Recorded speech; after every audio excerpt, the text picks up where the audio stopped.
दुनिया में ऐसे सिर्फ 10 देश हैं जो न्यूक्लियर रिएक्टर मैन्युफैक्चरिंग करने की टेक्नोलॉजी और अपना सामर्थ्य रखते हैं। इन 10 देश में से अपना देश भारत भी आता है। हालांकि दुनिया में 195 देश हैं, जिनमें से 32 देश ऐसे हैं जिनके पास न्यूक्लियर पावर प्लांट्स मौजूद हैं। अभी तक भारत न्यूक्लियर टेक्नोलॉजी को लेकर सिर्फ एक इम्पोर्टर की तरह ही था, मगर अब समय पहले जैसा नहीं रहा है। अब दुनिया के भिन्न भिन्न देश जो भारत से टेक्नोलॉजी लेना चाहते हैं और भारत से इस क्षेत्र में मदद चाहते हैं। ऐसा ही एक अरब देश है जिसने हाल ही में एक न्यूक्लियर पावर प्लांट के लिए एक न्यूक्लियर प्रोजेक्ट का मेंटेनेंस जो है वो करने के लिए भारत से मदद मांगा है। भारत ने भी मदद के लिए हाँ कर दिया है, मगर इसके बदले उसने एक बड़ी शर्त उनके सामने रख दी है। और जिस शर्त को उन लोगों ने हंसते खेलते हुए हंसी खुशी स्वीकार भी कर लिया। आप सभी की जानकारी के लिए बता दूं कि भारत 700 मेगावाट के 10 न्यूक्लियर पावर प्रोजेक्ट का मेंटेनेंस अप्रूव कर चुका है। और इन पावर प्लांट्स के अंदर लगने वाले न्यूक्लियर रिएक्टर्स भारत के वैज्ञानिकों ने ही विकसित किया है, या आप ऐसा कह सकते हैं कि इन्होंने ही डेवलप किया है। इसके असेंबली सेक्शन में जो भी रिएक्टर्स असेंबल होने वाले हैं वह सारी भारतीय कंपनियों के द्वारा बनाई गई है। इन कंपनियों में भेल मेफा जैसी सरकारी कंपनियों के अलावा एल&टी और गोदरेज जैसी प्राइवेट कंपनियों का भी योगदान है। यूएई यानी कि यूनाइटेड अरब अमीरात, जिसकी पहली न्यूक्लियर पावर प्लांट 2021 में ऑपरेट हुई थी, और इस ऑपरेशन को पूरा करने के लिए एक south Korean company Korea electric power corporation ने कंस्ट्रक्शन जो है इसका किया था। और इस न्यूक्लियर पावर प्लांट का नाम है Baraka. Baraka nuclear power plant है ये। इस पावर प्लांट में 4 यूनिट्स हैं जो कुल मिलाकर 5600 मेगावाट बिजली जनरेट करती है। इन चारों यूनिट में से आखिरी यूनिट मार्च 2023 में जो है वो ऑपरेट की गई थी, लेकिन इस यूनिट के ऑपरेशन की पूरी जिम्मेदारी भारत को सौंप दी गई थी। चाहे वो मेंटेनेंस हो या फिर ऑपरेशन हो, इन सभी चीज की जिम्मेदारी भारत को ही दी गई थी। और यही है एक टर्निंग पॉइंट यूएई की एमिरेट्स न्यूक्लियर एनर्जी कंपनी और भारत की nuclear power corporation of India मतलब एनसीपीआईएल के बीच एक ऐसा एग्रीमेंट साइन हुआ है जिसमें भारत यूएई से इस न्यूक्लियर पावर प्रोजेक्ट का लॉन्ग टर्म ऑपरेशन लेकर संभालेगा।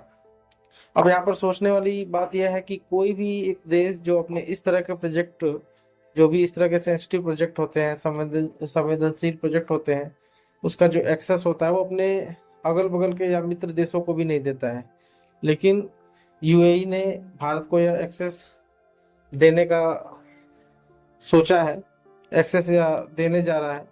और यही वजह है कि आने वाले समय में जो है भारत का दबदबा इस क्षेत्र में बढ़ने वाला है।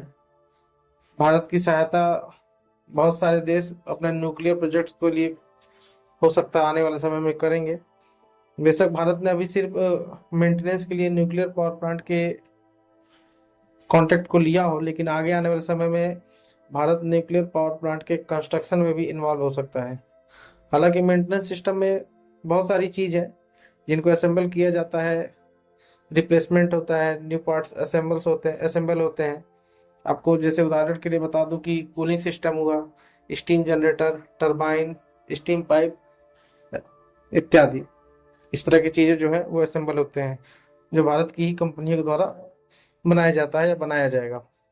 तो भारत के द्वारा ये कॉन्ट्रैक्ट लेना, इसका मतलब है कि भारतीय कंपनियों को मिलने वाले नए नए ऑर्डर्स जो एनसीपीआईएल द्वारा अपनी भारतीय कंपनियों को अलग अलग तरह के कॉन्ट्रैक्ट के रूप में दिया जाएगा।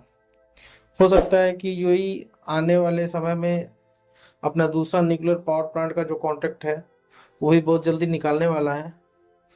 अगर सूत्रों की माने तो इस बार यूएई जो है साउथ कोरियन जो देश है, साउथ कोरिया देश है, उसकी बिडिंग की प्रक्रिया से साउथ कोरिया को बाहर रखेगा। पूरी तरह से ऐसे मूड में है कि साउथ कोरिया को बिडिंग में नहीं रखना है। लेकिन देखने वाली बात यह भी है कि भारत अगर पार्टिसिपेट करता है बिडिंग के लिए तो हो सकता है वो अमेरिका और चाइना के सामने थोड़ा कमजोर पड़ेगा। लेकिन एक एंगल ये भी है कि एनटीपीसी के द्वारा अन्य कई देशों में भारत के द्वारा प्लांट्स जो है, न्यूक्लियर पावर प्लांट्स, ऐसे प्रोजेक्ट को सेटअप किया गया है, जिससे थोड़ा बहुत जो है अपना दबदबा बना हुआ है और यह एक बहुत बड़ा ग्राफ बना सकती है इस क्षेत्र में। यूएई के इस न्यूक्लियर पावर प्लांट के मेंटेनेंस प्रोजेक्ट के कॉन्ट्रैक्ट को साइन करने के बदले में भारत एक 15 साल का ऐसा एग्रीमेंट साइन कर चुका है, जैसे कि इस एग्रीमेंट के जरिए आने वाले समय में, जो भी आने वाले समय में 15 साल के अंदर यूएई जो है भारत को डिस्काउंट रेट पर एलएनजी सप्लाई करेगा। एलएनजी यानी कि लिक्विफाइड नेचुरल गैस, और इसको कम रेट में भारत को देगा।